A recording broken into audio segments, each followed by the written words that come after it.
السلام علیکم ورحمۃ اللہ وبرکاتہ۔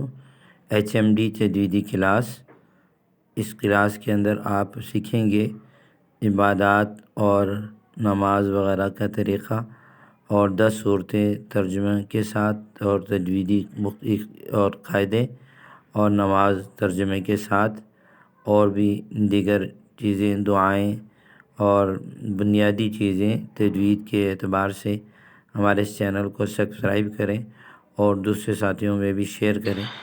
سبق نمبر 6، دوسری بات تھی مخرج۔ مخرج کس کو کہتے ہیں، مخارج کس کو کہتے ہیں؟ تو یاد رکھیے مخارج یہ مخرج کی جمع ہے، اور مخرج کا معنی نکلنے کی جگہ، مخرج کا معنی نکلنے کی جگہ۔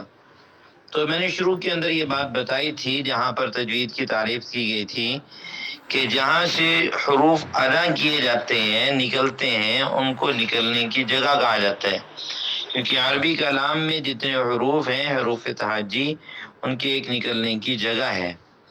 تو جو حرف کے نکلنے کی جگہ ان کو مخرج کہا جاتا ہے، اس لیے مخارج مخرج کی جمع ہے۔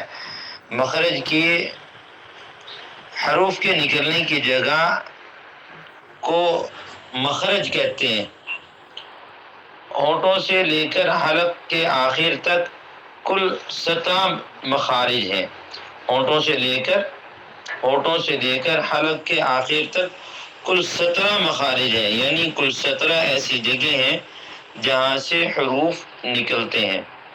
تو مخرج نکلنے کی جگہ، تو ہر حرف کے ایک نکلنے کی جگہ ہے۔ عربی کلام کے اندر جو ان حروف سے کلام مل کر بنتا ہے، تو ان حروفوں کے نکلنے کی جگہ کو مخرج کہا جاتا ہے۔ تو حروف عربی میں جو حروف ہیں، 29 حروف ہیں، ان کے نکلنے کی جو جگہ ہیں وہ 17 ہیں، گویا 17 مخارج ہیں۔ بعض مخارج سے 2 حروف، یعنی بعض نکلنے کی جگہوں سے 2 حروف ادا کیے جاتے ہیں، بعض سے 3 حروف ادا ہوتے ہیں، اور بعض سے 1 حرف ادا ہوتا ہے۔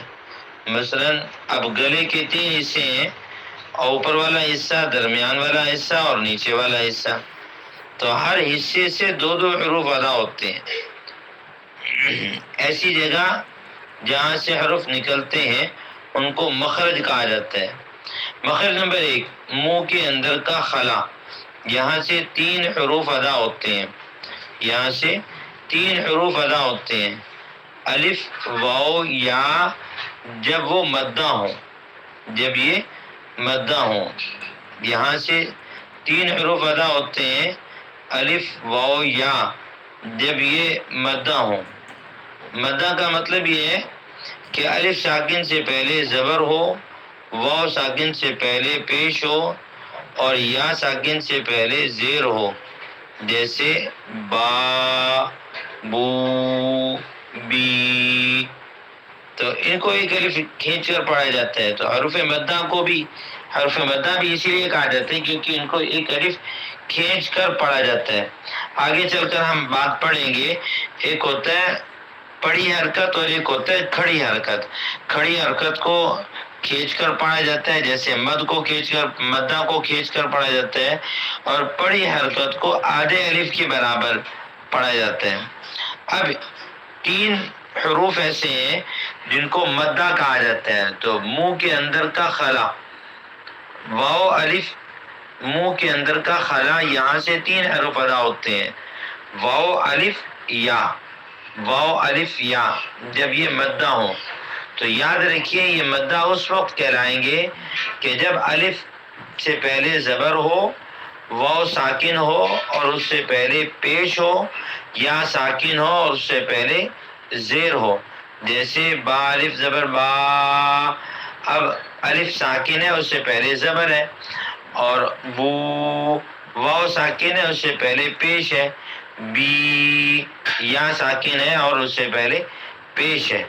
تو ان حروفوں کو حروف مدہ کہتے ہیں، اور حروف مدہ کا مخرج کیا ہوا؟ منہ کے اندر کا خلا، منہ کے اندر کا خلا۔